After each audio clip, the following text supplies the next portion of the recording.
Oke, baik. Assalamualaikum. Selamat malam, teman-teman. Hari ini ada presentasi ya dari grup tim 18 ya. Dari grup Mentor 5. Ya, jadi eh, bisa saya persilahkan ke timnya untuk presentasi. Silakan. Baik, terima kasih atas kesempatannya. Assalamualaikum warahmatullahi wabarakatuh. Selamat malam semuanya. Kami dari kelompok 18 ingin mempresentasikan proyek yang kami kerjakan, yakni Pit Mixer Machine. Berikut adalah kelompok anggota kami. Yang pertama adalah Raihan Fahri Al-Mubarok dari Mentor 1. Yang kedua ada Randi Aditya Dirgantara Sadikin dari Mentor 5. Yang ketiga ada Muhammad Alfizul Fahmi dari Mentor 5. Dan yang keempat, Rifki Maulana Lindrung dari Mentor 5. Dan yang terakhir adalah saya Muhammad Dafana Wildan sendiri dari Mentor 5 juga.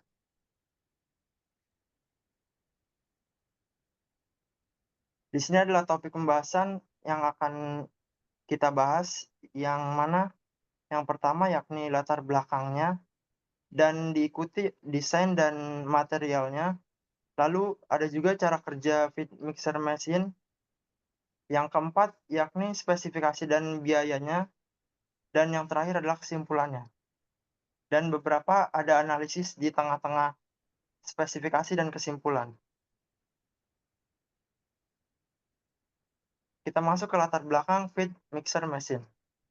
Jadi terpilihnya proyek ini, mengapa kami memilih ini, yakni meningkatnya permintaan produk peternakan mendorong para peternak untuk mencari cara meningkatkan efisiensi produksi. Salah satunya langkah pentingnya yakni pengelolaan pakan ini. Mengadukan pakan secara manual memakan waktu dan sering menghasilkan campuran yang kurang merata. Mesin pengaduk pakan otomatis menjadi solusi yang lebih efisien karena dapat mencampur pakan dalam jumlah besar dengan cepat, menghemat tenaga kerja juga, dan meningkatkan produktivitas. Penelitian ini akan membahas prinsip kerja, manfaatnya juga, serta tantangan dalam penggunaan mesin tersebut.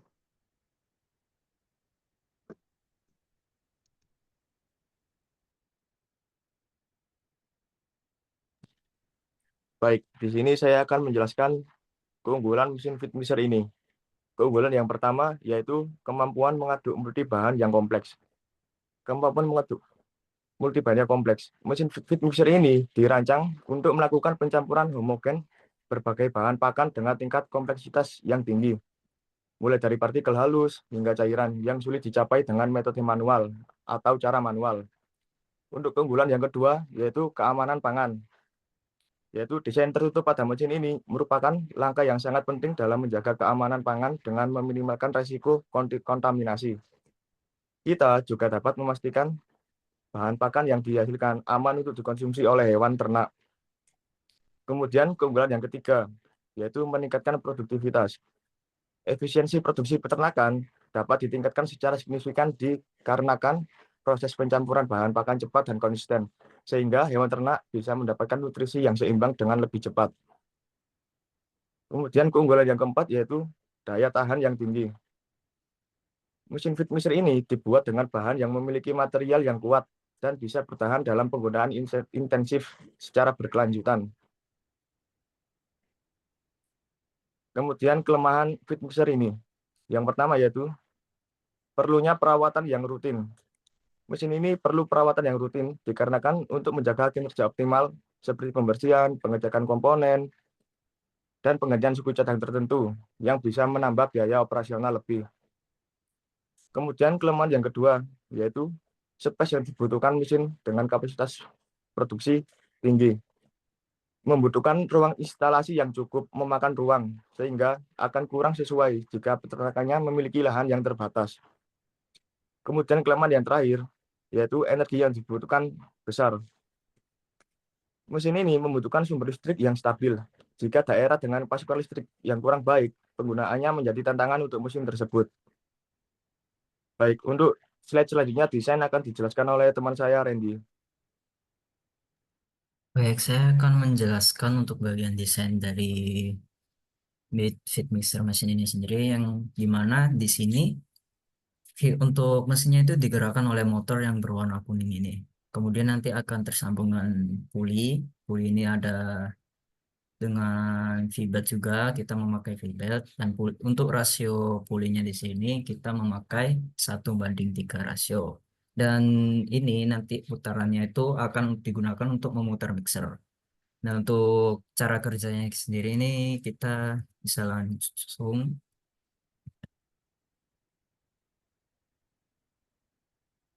Oke, seperti ini. Ini untuk desain secara panjang, secara keseluruhan, panjang, tinggi, dan lebarnya.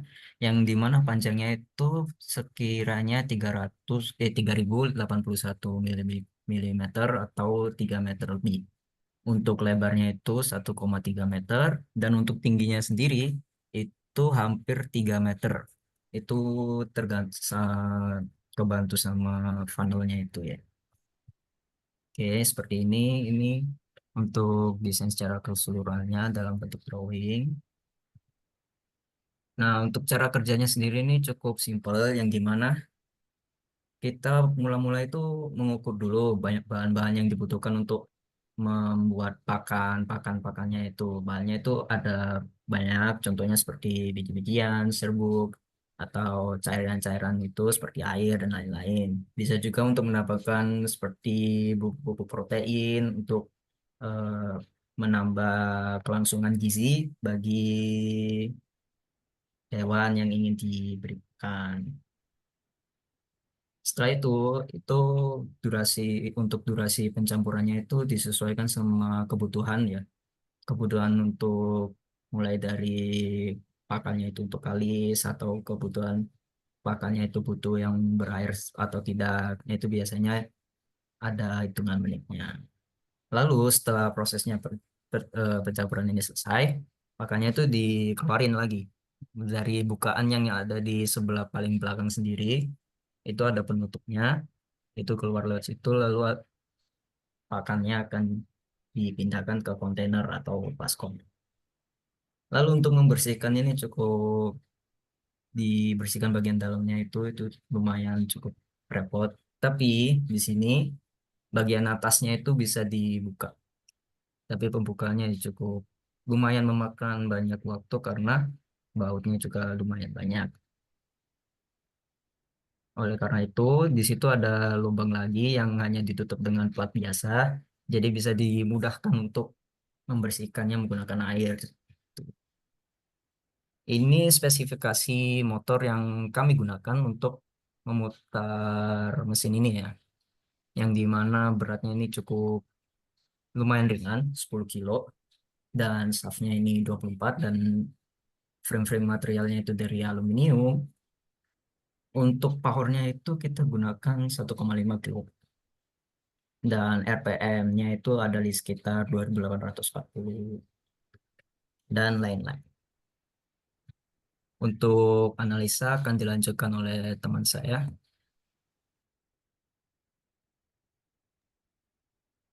Baik, untuk analisis yang pertama ini kita menganalisis bagian base frame untuk penyangga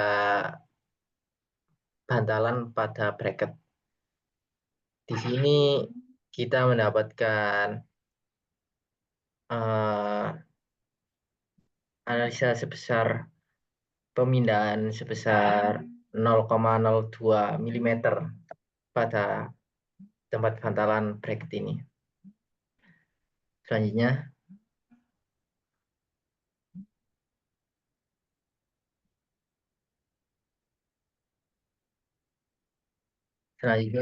yaitu deformasi yang terjadi pada base frame untuk bantalan bracket ini. Di sini cukup terjadi deformasi yang agak besar, yaitu di angka 5,9 mm, yang disebabkan karena bracket yang ada di base frame ini memiliki berat sekitar 2 kilo. Untuk selanjutnya, Untuk selanjutnya yaitu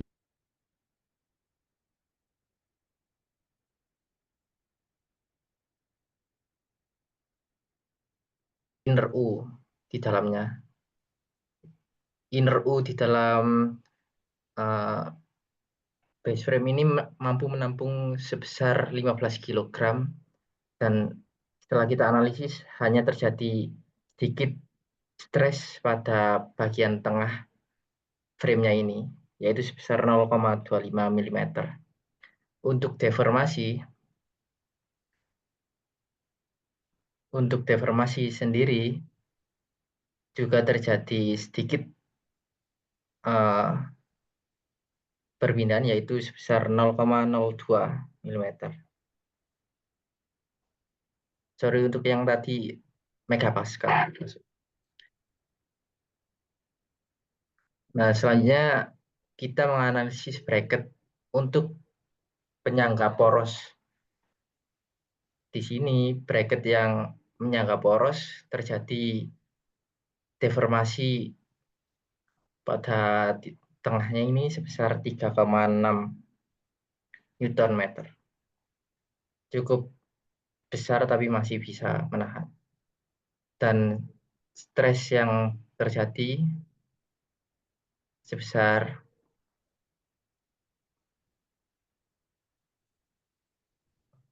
next.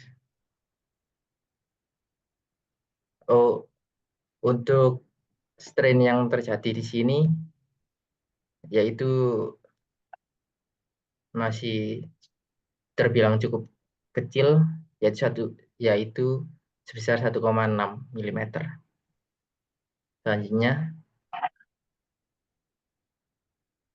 Selanjutnya yaitu bagian mixer. Bagian mixer ini cukup rumit, yaitu pada bagian deformasinya ini hanya menghasilkan sebesar 0,002 mm saja. Padahal untuk makan sebesar 15 kg. Untuk selanjutnya, stres yang terjadi pada mixer ini terbilang sangat kecil karena penyangga-penyangganya ini sangat banyak dan mampu menahan stres yang terjadi, sehingga angka yang terdapat yaitu 1,17 MPa. Untuk spesifikasi feed mixer mesin akan disampaikan oleh teman saya. Ya, terima kasih. Berikut ini adalah spesifikasi dan costing dari keseluruhan dari feed mixer mesin ini. Yang pertama itu mesin kami itu 80% atau 70% itu terbuat dari plat. Jadi plat di sini kita dengan harga 2.200.000 itu hanya cover plat atau top plate, itu tutup plat dengan material stainless steel 304. Itu adalah material yang biasa digunakan. Kemudian ada Wellman kotak atau hulu kotak. Kami memerlukan 18 meter dengan harga sekian. Semua harga di sini itu kami mencari data di e-commerce dan online shop. Jadi seperti Tokopedia, kemudian ada Shopee, dan lain-lain. Kemudian ada Wellman L atau Siku sebesar sepanjang 18 meter dengan harga sekian. Kemudian ada plate side cover. Kami membutuhkan 2 buah side cover, yaitu di samping kanan dan samping kiri dengan harga sekian. Dengan material yang sama seperti plat tadi, stainless steel 304. Kemudian ada plat inner U, yaitu yang untuk menampung pakanan ternak yang untuk siap di mixer atau diaduk. Kemudian ada poros atau as mixer. Kami menggunakan material yaitu mild steel ST41 dengan harga sekian, dengan panjang 3000 mm atau 3 meter, dan juga diameter 50 mili. Kemudian ada puli atas 2 jalur, yaitu dengan harga 500.000, ukurannya 12 inch dengan material yaitu cast iron. Kemudian ada puli bawah 2 jalur juga dengan harga sekian, dengan ukuran 4 inch, dan juga materialnya sama seperti kulit atas, yaitu cast iron. Selanjutnya, Mas, ada bantalan, yaitu kami membutuhkan 2 buah bantalan dengan harga 40.000 dengan ukuran 2 mili kali 2,5 mili kali 1,5 mm dengan material rubber yaitu atau plastik. Dan ada motor 1,5 kW yang tadi itu dengan harga 3.500.000 dengan kapasitas 1,5 kW dengan putaran 280 2.840 rpm. Kemudian ada plat keluaran hasil yaitu dengan harga 320.000 dengan material aluminium, dan panel atau tempat masuk pakan ternak itu yang warna hijau dengan harga 500.000 dengan material steel alloy. Kemudian ada ring kami membutuhkan 4 buah ring dengan harga sekian 25.000 dengan diameter 115 mm. Itu mohon maaf salah meter. Dengan material sama yaitu cast iron, kemudian mixer yaitu yang bisa dibilang baling-balingnya atau pengaduknya. Kami membutuhkan dua plat panjang sebesar 3.000 mm dengan ketebalan 10 mili atau 1 cm dengan harga 350.000 dengan material stainless steel. Kemudian ada bantalan frame yaitu bantalan buat kaki-kaki dari frame-nya atau base-nya dengan harga 23.000 dengan material rubber. Total keseluruhan yang dibutuhkan dalam pembuatan mesin pengaduk ini yaitu kurang lebih 12.877.000. Seperti itu. Oke, selanjutnya kesimpulan dari mesin ini yaitu berdasarkan pembahasan sebelumnya, dapat disimpulkan bahwa mesin ini sangat mendukung efisiensi dan juga sebagai yang pertama yaitu adalah solusi modern. Mesin ini dapat membantu peternak meningkatkan efisiensi, efektivitas, dan juga produktivitas. Dan yang kedua ada ramah lingkungan, yaitu mengurangi pemborosan pakan dan mendukung peternakan yang berkelanjutan. Kemudian yang ketiga yaitu produktivitas tinggi, menghemat tenaga kerja, dan meningkatkan hasil produksi peternakan. Yang keempat, yaitu campuran merata. Pastinya, memastikan pakan tercampur dengan baik, sehingga nutrisi tersebar secara merata. Oke, baik, terima kasih. Apabila Mas Reski ada pertanyaan, dipersilahkan untuk bertanya kepada kami. Oke. Ya, teman-teman sudah buat presentasi ini dengan bagus ya. Terus juga desain alatnya saya rasa juga cukup dapat mengeluarkan masalah-masalah dari latar belakang yang ada gitu ya. Oke, cukup bagus. Nah, tapi sebelum ke situ saya pengen lihat dulu review lagi ke bagian slide yang ada drawing. Coba.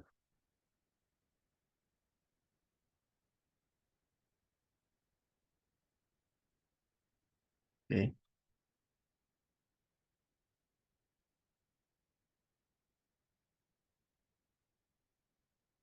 Nah, di sini di drawing ini sebenarnya masih kurang informatif ya. Coba di next dari view yang ini. Oke, di next lagi. Nah ya, jadi belum ada seperti kayak subassembly view-nya ya, subassembly view-nya. Jadi kalau bisa nanti di next, kalau misalkan presentasi suatu produk seperti ini, disajikan juga subassembly dari view drawing-nya ya. View drawing-nya juga disajikan. Misalnya, coba back dulu. Nah, di sini. Ya, ini bisa di breakdown ke rangkanya aja gitu kan, view rangkanya aja, terus ada juga view YouTube-nya aja, terus sama satu lagi view shoot-nya aja gitu. Karena ini kan merupakan subassembly yang major dari alat teman-teman gitu ya. Oke, ini desainnya udah cukup bagus, tinggal penyajian drawingnya aja ya. Terus sama satu lagi mungkin ya di sini pasti bakalan bagus ya si tangkinya kalau dia itu dekat dengan eh, feeder yang di bawah ini. Coba di backward sekali. Nah ya, ya mungkin nggak masalah ya kalau misal dia jatuh dari atas ini ke bawah gitu kan. Cuman alangkah bagusnya dia bisa ketampung dengan baik gitu ya. Karena kan di sini kita bisa lihat juga kapasitas ini kan besar banget volumenya. Nah, dia nggak mungkin tuh ditampung sama yang sekecil ini gitu ya. Ya mungkin ini hanya permainan skala aja. Ya nanti kalian bisa sajikan lebih bagus lagi skala yang proporsional ya terhadap kapasitas ini ya, kapasitas dari volume YouTube-nya teman-teman. Itu ya.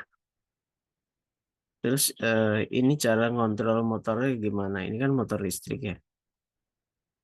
Nah, ini cara kontrol dia supaya bisa on off tuh seperti apa?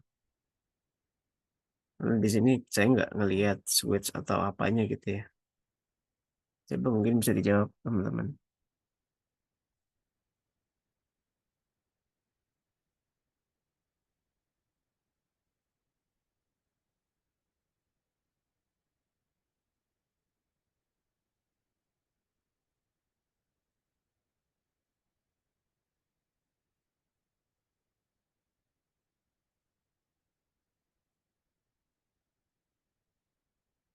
Halo,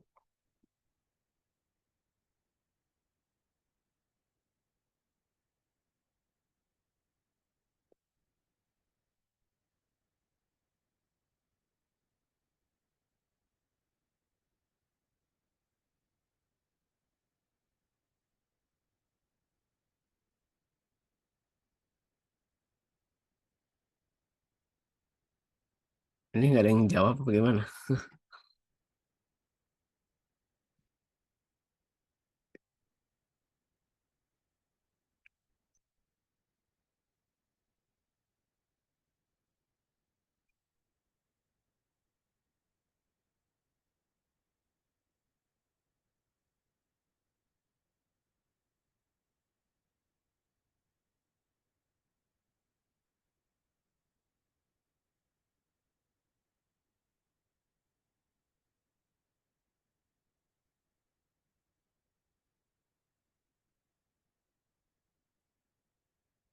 Apa suara saya nggak masuk kali ya? Coba saya ulangi lagi ya pertanyaannya ya. Jadi di sini kan ada motor listrik ya. Nah, motor listrik ini cara mengontrolnya bagaimana?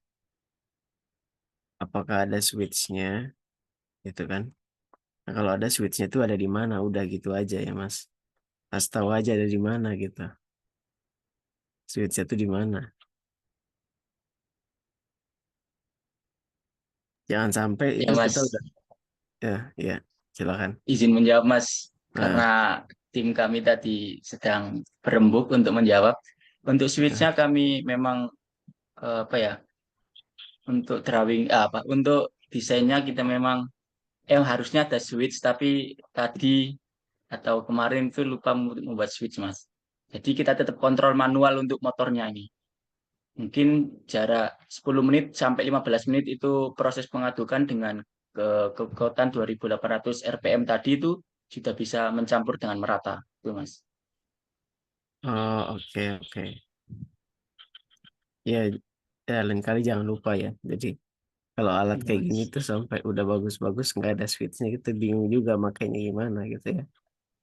Oke. Nah, coba next lagi di bagian analisisnya.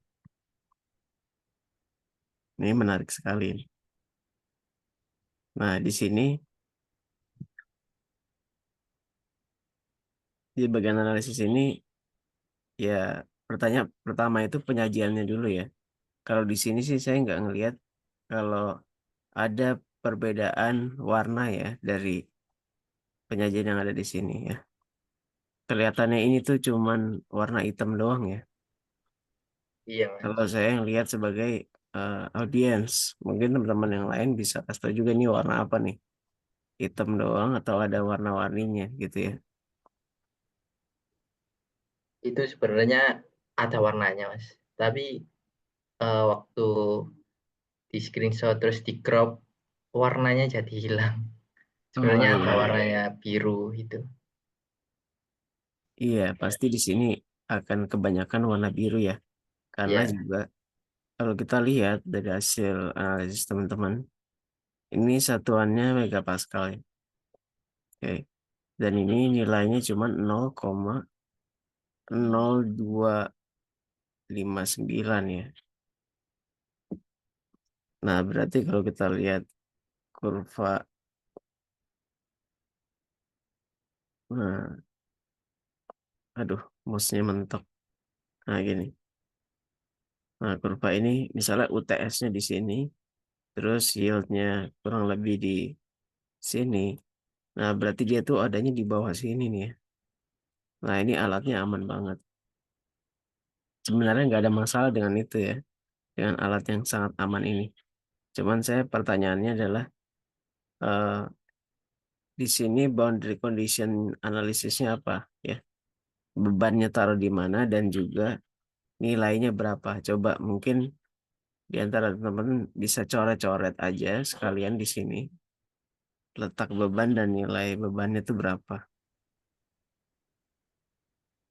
baik, Mas. Kalau Coret aja. kalau letak bebannya itu ada di kotak-kotak sini, Mas. 4. Oke. Nah, terus kalau bebannya sendiri, kita mengacu pada mixer sama bracketnya, yaitu total sebesar 2,5 kilo. 2,5 kilo. Iya, 2,5 kilo. Oke. Iya.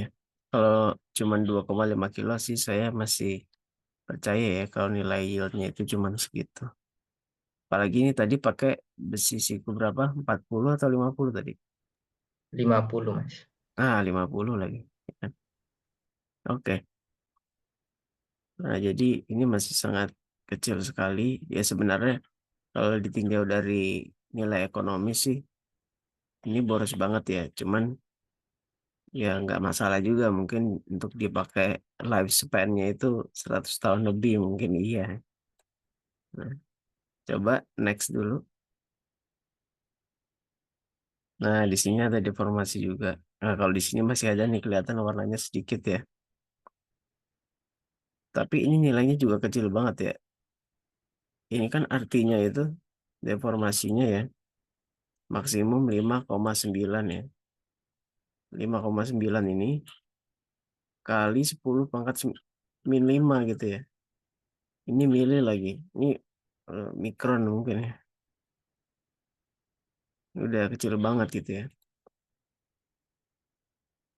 Nah, mungkin kalau misalnya teman-teman bisa kasih lihat di ansisnya seperti apa, saya bisa boleh lihat kalau mau di share screen. Ya, permisi Mas. Untuk ansisnya kami menggunakan device-nya Mas Rifki itu. Jadi mungkin bisa Mas Rifki untuk share screen untuk melihatkan eh, cara kami menganalisis base frame ini. Baik, Mas, sebentar saya bukakan ansisnya dulu. Oke. Nah, sambil dia loading, coba next lagi. Oke, di sini ada shear stress. Shear stress juga masih cukup kecil ya. Sebenarnya nggak masalah sih. Cuman saya pengen lihat aja ini boundary condition di analisisnya kayak gimana. Oke, next. Nah, ini deformasi. Nah, jadi deformasi dan stres itu. Kalau deformasi itu kan menunjukkan perubahan ukuran ya. Kalau stres itu nunjukin tingkat kemampuan material gitu ya.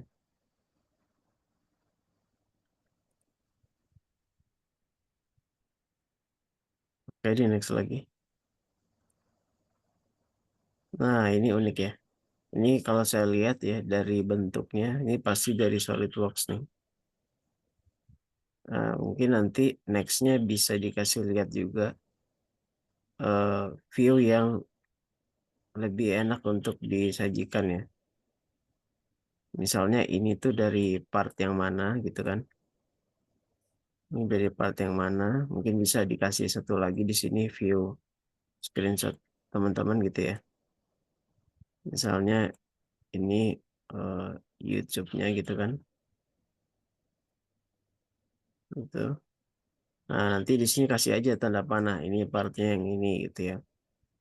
Terus juga ini boundary conditionnya belum kelihatan yang mana yang di fix. Saya cuma ngeliatnya aja ini kecil ya.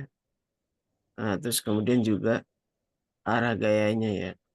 Ini tampaknya arah gayanya tuh kalau dilihat dari stress konturnya ya. Ini kayaknya ke segala arah tegak lurus terhadap ininya ya.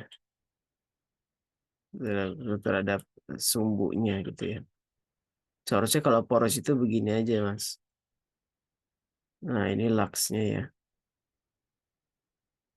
Nah, ini kan ada lubangnya. Ini teman-teman bisa split nih permukaannya. Nah, jadi cuman area ini aja yang kena arah ke bawah. Nah, itu bisa di split terus nanti arahin ke bawah. Harusnya seperti itu. Dan di sini nilai von Misesnya ini dalam Newton meter ya. Ini kali 1.000.000. Nah, berarti ini cuman paling 3 3 koma ya. 3,6 MPa. Ini juga kecil banget. Nah, ini nilai stresnya berapa? Nilai-nilai bebannya berapa yang dimasukkan?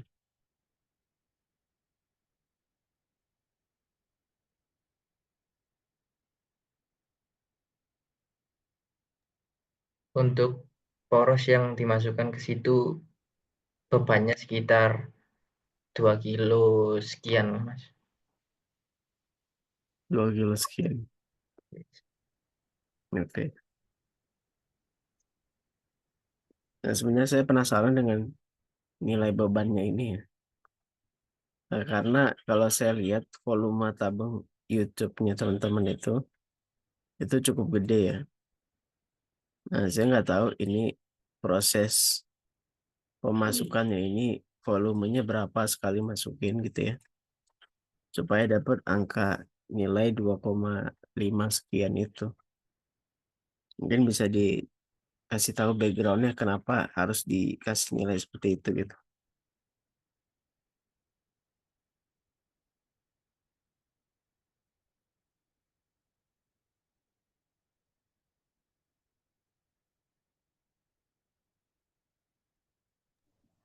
Baik Mas, izin untuk share screen analisis yang base frame. Oke, silakan. Di switch dulu aja temennya.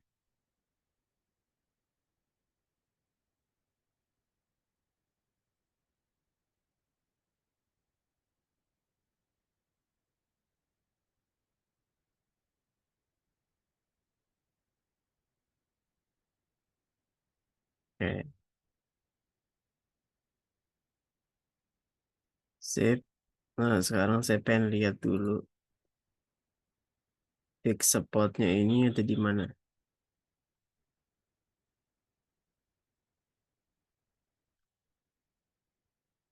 Oke, fix supportnya di batang atas itu. Terus kemudian force-nya ada di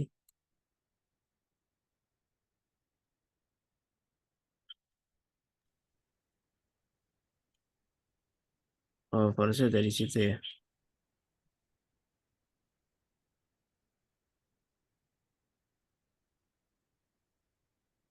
Nah, berarti kalau fix-nya di sini dan di sini, berarti dia di fix dan juga mengalami beban yang sama gitu ya. Begitu. dia duduk di situ dan juga dia menerima beban juga ya. Iya, Mas. Iya, Mas. Oke. Nah, mungkin untuk nextnya ya, ini saya kasih pengetahuan sedikit. Kalau dia sifatnya seperti ini, coba di zoom out sedikit modelnya. Oke. Kalau kita lihat model seperti ini, eh, yang di fix itu di bagian sini satu aja, terus ini sliding, ini juga sliding tuh gini ya, rolling, roller. Ini roller, ini fix. Karena kan roller cuma nahan ke atas aja ya. Oke. Nah, nextnya itu seperti itu ya, nextnya. Karena dia kan bukan diam di sini barangnya ya, tapi barang itu pasti diam di kakinya gitu. Oke. Nah, mungkin itu jadi pertimbangan teman-teman. Terus satu lagi tadi, kalau dari yang ada di sini ini 100 Newton, berarti kurang lebih 10 kilo ya, ya, kurang lebih 10 kilo. Nah, berarti itu assembly kayak skrunya, terus kemudian ada YouTube-nya ya. Dia pakai apa? Akrilik ya itu, atau plate itu.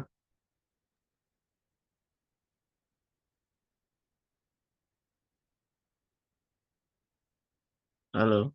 Pakai plate, Mas. Nah, pakai plate ya. Saya rasa itu semuanya lebih dari 10 kilo ya. Nah, saya rasa itu semuanya lebih dari 10 kilo. Tapi kalau misalnya dari model kalian emang munculnya segitu ya, mau diapain lagi? Tapi saya harap itu sesuai ya nilainya. Tapi saya nggak yakin gitu. Oke. Nah, silakan aja coba. Dicoba-coba lagi. Tapi kalau misalnya emang segitu ya udah. Jadi untuk nextnya seperti itu ya. Boundary condition ini penting. Jadi kalau misalnya ini kalian salah kasih ya.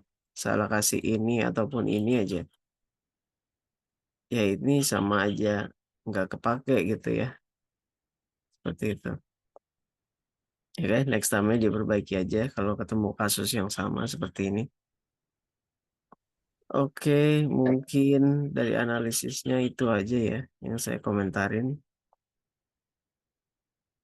Kalau dari costingnya saya nggak akan banyak komentar. Dan ya paling itu aja sih yang saya komentarin. Oke, ada lagi mungkin yang bisa disampaikan dari tim? Izin pertama bertanya, Mas. Oke, Kan ini silakan. nanti katanya Mas Resi kan dikumpulkan itu, kami juga mengumpulkan lewat Google Drive yang biasa kami mengumpulkan tugas itu enggak, Mas? Oh, nggak usah. Oh, Jadi enggak usah. lewat saya aja ngumpulinnya. Ya. Soalnya di drive kami itu juga ada proyek akhir gitu, Mas. Ada folder proyek akhir. Jadi kami bertanya. Oh, iya, iya. Iya, nggak apa-apa. Saya aja yang uploadin nanti. Karena ini langsung ke tim penilai dan juga eh, Mas Faisal ya yang nilai. Oke. Baik, Mas. Oke. Kalau tidak ada lagi mungkin silakan ditutup teman-teman ya.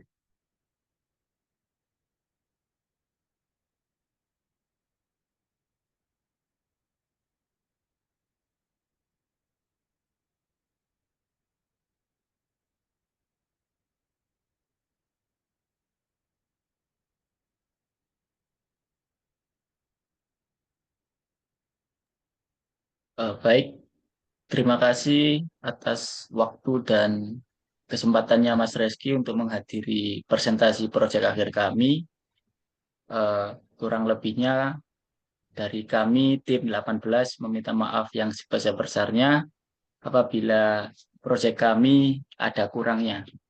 Demikian dari saya. Assalamualaikum warahmatullahi wabarakatuh. Waalaikumsalam warahmatullahi wabarakatuh. Oke, semangat terus ya teman-teman. Ya, ya Mas. Ya, Makasih terima Mas. kasih, Mas.